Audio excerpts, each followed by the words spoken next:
سلام، در برنامه اخباری آزادی از تاجیکستان و جهان خبرهای مهمترین را گرد آوردیم. امروز 11 ایول است و گرداننده برنامه من مومین احمدی هستم. نگاه به سرخط خبرها. مادر سرباز ادعا دارد که برای رهایی پسر بازداشت شده‌اش کارمند میلیسا پول طلب کرده است. 40,000 تومان طلب کرد. گفت که اپا بگیره بیای بچه‌تون جواب میتم.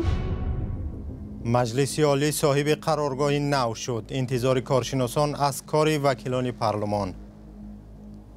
وقتی هم فرا رسیده است که نه تنها مثلا در ظاهر بیناها تغییر یابند بلکه همچنین محتوا. فعالان جامعه قرقیزستان با گزارش‌ها درباره جلوگیری از تبادلات دولتی زیاد باور ندارند. برنامه را با مرگ یک سرباز از مرز آغاز میکنیم. یک سرباز مرزبانی تاجیک در مرز تاجیکستان با افغانستان از ضرب تیر جان باخته است.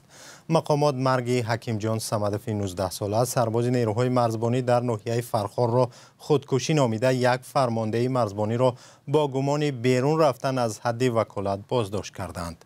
حادثه روز 5 ایول زمان رخ داده است که سرباز در مناره دیدبانی نوبتداری میکرده است. دو منبع رادیو آزادی در مقامات انتظامی گفتند که تیر از زیر منع سرباز زده شده است و تفتیش پیشکی به خلاصه رسیده است که او خودکشی کرده است. حلیم جان صمدف پدر سرباز گفت که در بدن پسرش 2 ضرب تیر بوده است. از این رو به خودکشی او شبهه دارند. او بعد دادستانی نظامی شکایت کرده است تا حقیقت مرگ پسرش را معلوم کنند. امبودسمن یا وکالتدار حقوق انسان در تاجیکستان در یک گزارش سالانه خود گفته است که در سال 2023 مرگ 40 سرباز در ارتش ثبت شده است. از این شماره به اطلاع امبودسمن 8 مورد خودکشی بوده، 6 نفر از بیماری فوتیدند. ادامه برنامه. یک زن در ناحیه یاوان ولایت ختلان میگوید میلیسا پسرش را با گمان معاملات غیرقانونی مواد نشعه بازداشت و برای آزادیش پول طلب کرد. او یک ثبت صدا را بر رادیو آزادی پیشنهاد کرد و ادعا دارد که این صدای کارمند میلیسا است که از آنها پول خواسته است. کارمند میلیسا این را تهمت میداند. دادستانی هم شکایت زن را رد کرده است ولی او راضی نیست. علیشیر ظریفی و شهلای عبدالله در این باره گزارش دارند. این زن میگوید میلیسا پسرش را بازداشت و برای آزادیش پول طلب کرد. مادر پول نداد و اکنون نزدیک 1 سال باز پسرش در زندان است. ای عادل شهر خوجند زنگ زدن، بچه‌م تلفن دادن، گفت اوچا نغزی سازی. گفتم من سازم. صابر جان چی گپه؟ چی کار شده؟ کجا دیده؟ گفت اوچا مرا شهر خوجند آوردگیان. مرا شهر خوجند آوردگیان. این همی گفتگیای همی اکر بیار بته مرا بگی بر. ما گفتم کدام اکای وای؟ گفت محمد نام داره. با محمد خودش گرفت. او حال پرسی کردم، هم میوه در دست ضبط کردم. گفتم دادر کیت شما؟ چیت شما؟ ما شما رو باید بشناسم، چی کار کنم؟ گفت که اپا این همی گفتگیام بگیره بیایید. اول 80,000 تومان طلب کرد، بعد وای 40,000 تومان طلب کرد. گفت که اپا بگیره بیایه بچه‌تون جواب میتم، بگیره ببرید. پسر این زن صابر جان سعیدوف را دادگاه به 2 سال زندان محکوم کرد. مادر او میگوید در دست ثبت صدایی را دارد که نفر بر عوض رهایی پسرش از این خانواده مبلغ میخواهد. میگوید ثبت صدای کارمند میلیسا را به دستگاه رئیس جمهور و دادستانی فرستاد ولی پاسخ قانع کننده نگرفت. دادستانی شهر خوجند میگوید سنجش شکایت این زن را نسبت کارمندان میلیسا بی اساس برآورد. در پاسخ رسمی این نهاد به مادر محکوم شده گفته نشده است که ثبت صدا را از تشخیص گذراندند یا نه. خود محمد بوزمکوف کارمند میلیسای شهر خوجند در یک تماس تلفنی با رادیوی آزادی شکایت زن را بی اساس خواند. وقتی از او پرسیدیم که مادر محکوم شده میگوید ثبت صدای پول طلبکنی شماست، پاسخ داد که کارمند اپراتیوی حیله‌بندی میکند و جنایتکار را هم تو قبیده نمیشود. بوزمکوف در پاسخ به پرسشی به تکرار ما تاکید نمود که از کسی پول طلب نکرده است و ثبت صدا از آن او نیست. ولی مادر صابر جان پافشاری دارد که ثبت صدا متعلق به محمد بوزمکوف است. حقوقشناسان بر این نظرند که چنین ثبت‌های بحثناک نیاز به تشخیص و تحقیق عادلانه دارند. در سندهای رسمی شعبه وزارت کارهای داخلی در شهر خوجند گفته شده است که بعد دریافت معلومات فوری که صابر جان سعیدوف با معاملات مواد نشعه مشغول است، дар пай анҷоми як амалиёт ӯро боздошт намуданд. модараш иддао дорад ки ин ҳама тӯҳмат буда, ҳадаф танҳо ба даст овардани маблағ буд. мегӯяд талошҳояшро барои муҷозоти корманди милиса идома хоҳад дод. собирҷон саидов 25 сол дошта, то замони боздошташ расман дар ҷои кор намекард. эмомалӣ раҳмон президенти тоҷикистон ва Си Ҷинпин раҳбари чин рӯзи 5 июл дар душанбе бинои нави парлумонро ба истифода доданд. ин бино бо сармоягузории чин бунёд шудааст. нозирон нақши парлумонро дар тоҷикистон ночиз медонанд ва онро дар ҳаёти сиёсӣ тасмимгиранда намедонанд. дар қонунгузории тоҷикистон парлумон як шохаи мустақили ҳокимият аст, вале дар амал коршиносон онро вобаста ба ҳукумат медонанд. бароди Юсуфӣ ва Алишер Зарифӣ гузориш доранд. кохи сафед, тоҷмаҳал, арки Бухоро. ин ташбеҳи бинои нави парлумони тоҷикистон аст ки ахиран бо сармояи бебозгашти чин ва ҳамчун ҳадия бунёд шудааст. ин бино рӯзи 5 июл бо ҳузури раиси ҷумҳурони тоҷикистон ва чин боз шуд ва худи он ба як макони тамошо ва фароғати сокинон ва меҳмонон табдил ёфт. тавре мебинед дар пушти ман бинои нави парлумони тоҷикистон қарор дорад. мо ҳамчун шаҳрвани тоҷикистон хеле хурсандем ки чунин бинои зеборо мебинем. ин сохтмон таваҷҷӯҳи бештари одамон аз ҷумла сайёҳонро ҷалб мекунад ва умед дорем ки одамоне ки дар ин бино кор мекунанд мисли ҳамин бинои зебо кори хуб кунанд. ин бино дар хиёбони рӯдакӣ бунёд ва барои ҳарду палатаи парлумон пешбинӣ шудааст. ҳаҷми пуле ки чин дар сохтмон харҷ кардааст эълон нашуд. дар бунёди бинои нави парлумон беш аз 1500 коргари маҳаллӣ ва мутахассисони чинӣ аз 5 ширкати бинокорӣ иштирок карданд. кори меъмориашро муҳандиси чинӣ Ҷан Тонг И муштаракан бо кумитаи сохтмон ва меъмории Тоҷикистон анҷом додааст. баландии бино қариб 50, якҷо бо гумбазаш 70 метрро ташкил медиҳад. масоҳати умумии бинои парлумон 44 000 метри мураббаъ мебошад. ин ҷо толорҳое барои вакилони ҳарду маҷлис бунёд шудааст ки аз 250 то 1500 ҷои нишаст доранд.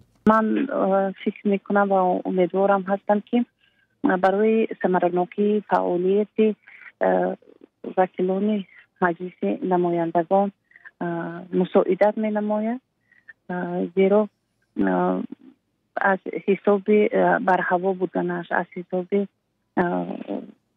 равшан буданаш, гарм буданаш ва воқеан зебогие ки вай дорад. ҳарчанд аз бинои хуштарҳи парлумон истиқбол мешавад, вале бархе таҳлилгарон бо ишора ба зиёд фаъол набудани вакилон мегӯянд дар баробари зоҳир ба моҳияти мавҷудияти парлумон низ таваҷҷӯҳ шавад. ман фикр мекунам ки аллакай вақте ҳам фаро расидааст ки на танҳо масалан дар зоҳир биноҳо тағйир ёбанд, балки ҳамчунин моҳтаво ва тарзи масалан корбарӣ аз ҷумла парлумон ҳам бояд ба парламенти касбӣ мутобиқ карда шавад ва инро танҳо дар ҳолате кардан мумкин аст ки як интихоботи воқеан ба воқеият наздик пеш биёяд ва дар он намояндаҳои ҳадди ақал пайдо шаванд ки мардум аз онҳо шинохт дорад, онҳо ба назди мардум рафта метавонанд, кадом як моҳияти аслии парлумонро ба мардум фаҳмонида метавонанд. парлумони касбии тоҷикистон аз ду маҷлис ё палата, маҷлиси намояндагон ва палатаи болоии маҷлиси миллӣ иборат аст ки соли 1999 таъсис шуд. то ин вақт ҳамагӣ як маҷлиси намояндагӣ дошт. маҷлиси намояндагӣ 63 вакил ва маҷлиси болоӣ 34 узв дорад. то ин вақт парлумон дар бинои кӯҳан ки ҳанӯз соли 1948 ба номи хонаи ҳукумати тоҷикистони шӯравӣ сохта шудааст кор мекард. ин бино бар асоси усули неоклассизми шӯравӣ бо истифода аз меъмории итолиёвӣ ва санкт петербург сохта шудааст. биное ки дар давраҳои гуногун шоҳиди заду бандҳои зиёди сиёсӣ аз ҷумла дар замони поёни умри шӯравӣ ва даврони ҷанги шаҳрвандии тоҷикистон аст. бинои нави парлумон дар ҷое сохта шудааст ки он ҷо вазорати кишоварзӣ ва ҳукумати шаҳри душанбе фаъолият мекард. барномаро бо хабаре аз қирғизистон идома медиҳем. кумитаи амнияти миллии қирғизистон аз боздошти як гурӯҳе хабар дод ки гӯё қасд доштанд حکومت این کشور را سرنگون کنند.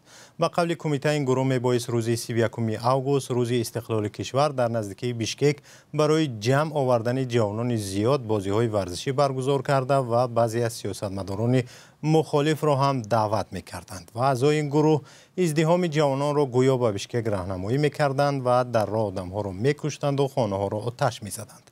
اما نه همه به این خبرها باور دارند. همکارم طاهر سفر گزارش دارد.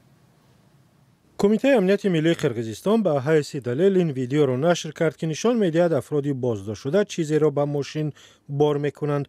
در ویدیو همچنین اسلحه زیادی دیده می شود که برای سراپا مسلح کردن 100 نفر هم کافی است. بمب‌های خودساخت، زره، تفنگ و همین گونه لباس‌های نظامی. به قول کمیته متهمان به جنایت همچنین می‌خواستند با استفاده از درون ماده‌های زهرآگین پاشند. هنگام بی‌ترتیبی‌های عمومی آنها همچنین می‌خواستند مکتب‌های ورزشی، تیراندازی و مغازه‌ها برای شکارچیان را غصب و غارت کنند، زورآوری و خرابکاری کنند و آتش زنند.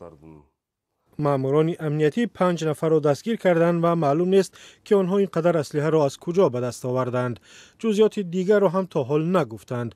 با قول فلیکس قولوف نخست وزیر سابق، خدمات امنیتی با بازداشت این گروه قرقیزستان را از یک فاجعه عظیم ایمن داشت. آنها لباس میلیسه داشتند، یعنی آمادگی می گرفتند. با بهانه استفاده غیرقانونی سلاح از طرف مأموران میلیسه ظاهراً یگان مناقشه مسلحانه برمی انگیختند. خطر اساسی گروه همین بود. مهم نیست اسلحه را از کجا گرفتند. این سوال دوم است و باید دقیق کرد. با قول مولان اسکربیکوف فعال مدنی در 2 سال گذشته در قرقیزستان به حد پرونده ها با اتهام بی‌ترتیبی های عمومی و تلاش غصبی حکومت باز کردند که باور کردن به این داستان هم سخت است. شاید کم کسانی باشند که به چنین خبرها باور کنند.